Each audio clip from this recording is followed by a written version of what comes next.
60 के दशक के अंतिम दिनों में बॉम्बे सेंट्रल के रेलवे स्टेशन पर दो युवा एक जैसी कदकाठी और एक जैसे सपनों के साथ आए थे।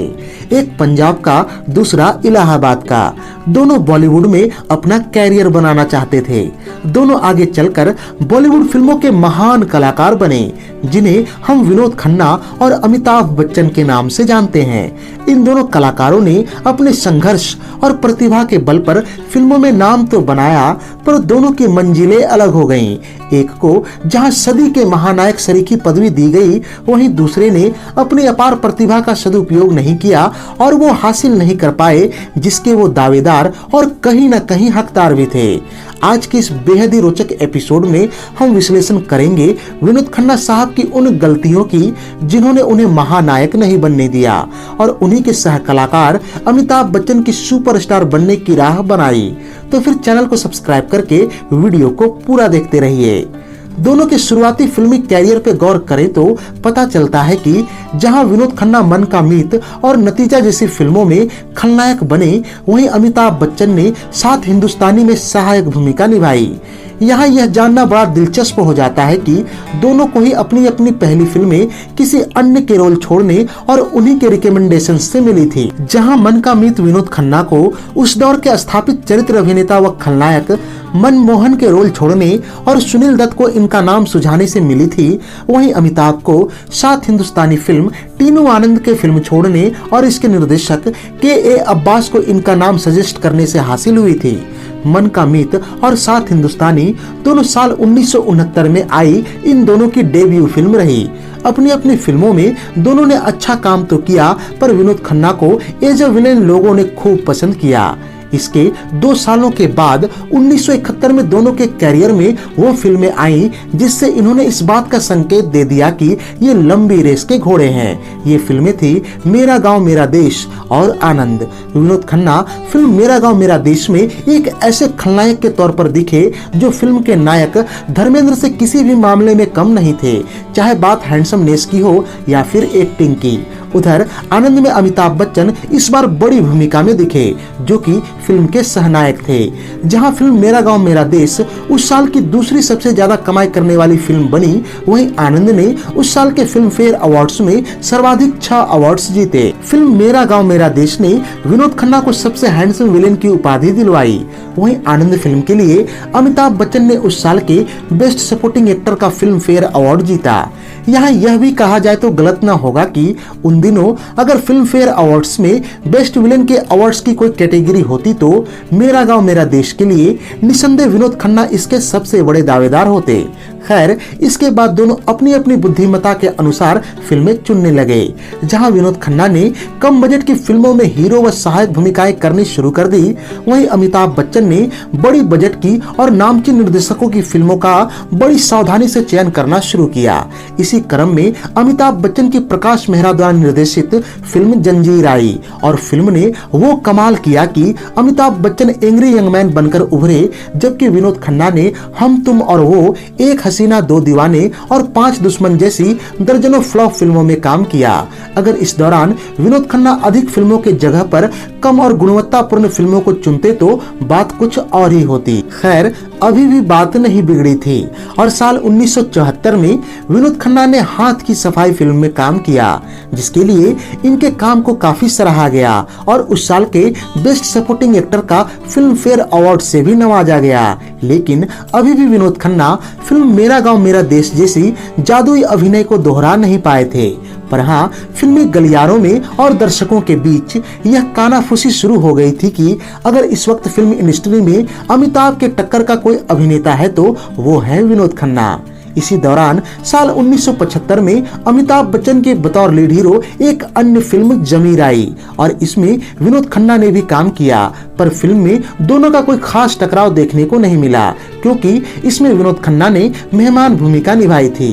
हालांकि इससे पहले भी दोनों महमूद साहब की फिल्म कुंवारा बाप में भी काम कर चुके थे, पर उसमें भी दोनों ने स्पेशल अपीयरेंस दिया था, लिहाजा दोनों का टकराव न होना था और न ही हुआ। खैर, दर्शकों की इस ख्वाहिश को पूरा किया प्रकाश मेहरा ने और दोनों को साल 1976 की फिल्म हेरा फेरी में बतौर मुख्य नायक लिया। इस फिल्म ने लोगों को इस पसोपेश में डाल दिया कि दोनों में से किसे बेहतर अभिनेता कहा जाए। लोग अभी इसी उधेड़बुन में थे कि अगले ही साल 1977 में दोनों की बैक टू बैक 3 फिल्में आईं। ये फिल्में थी खून पसीना, अमर अकबर एंथोनी और परवरिश। इनमें से विनोद खन्ना ने अमर अकबर एंथोनी और परवरिश 2 फिल्में तो अच्छी चुनी, पर खून पसीना को चुनकर गलती कर बैठे।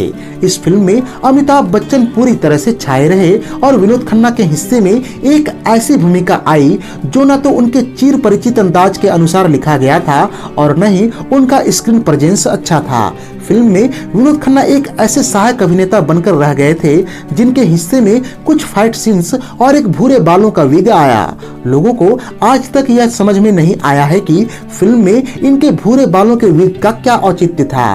कहा जाता है कि विनोद खन्ना जब इस फिल्म की शूटिंग के लिए सेट पर पहुंचे तो फिल्म की कहानी और इनकी भूमिका पूरी तरह से रद्दोबदल कर दी गई थी। ये न तो अब वो कहानी लग रही थी और न ही वो भूमिका जो इन्हें फिल्म साइन करने से पहले सुनाया गया था।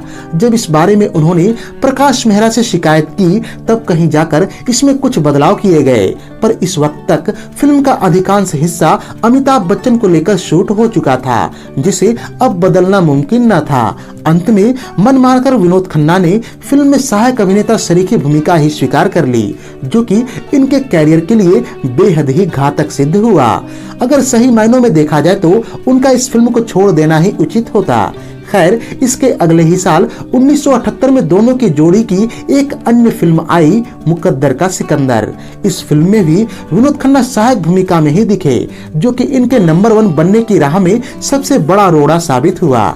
इस फिल्म के चुनाव में कहीं न कहीं विनोद खन्ना ही जिम्मेवार थे। जब इस फिल्म का ऑफर लेकर प्रकाश मेहरा उनसे मिले और उनके रोल के बारे में बताया कि यह फिल्म का सेकेंड लीड रोल है और इसके लीड रोल के लिए अमिताभ बच्चन को साइन किया जा चुका है। इस परिस्थिति में भी विनोद खन्ना ने फिल्म को इस शर्त पर साइन किया कि उन्हें इसके लिए अमिताभ बच्चन के बराबर फीस मिले। फिल्म के लिए मिले फीस में तो उन्होंने अमिताभ की बराबरी कर ली, पर रोल की लंबाई में बराबरी कैसे कर पाते।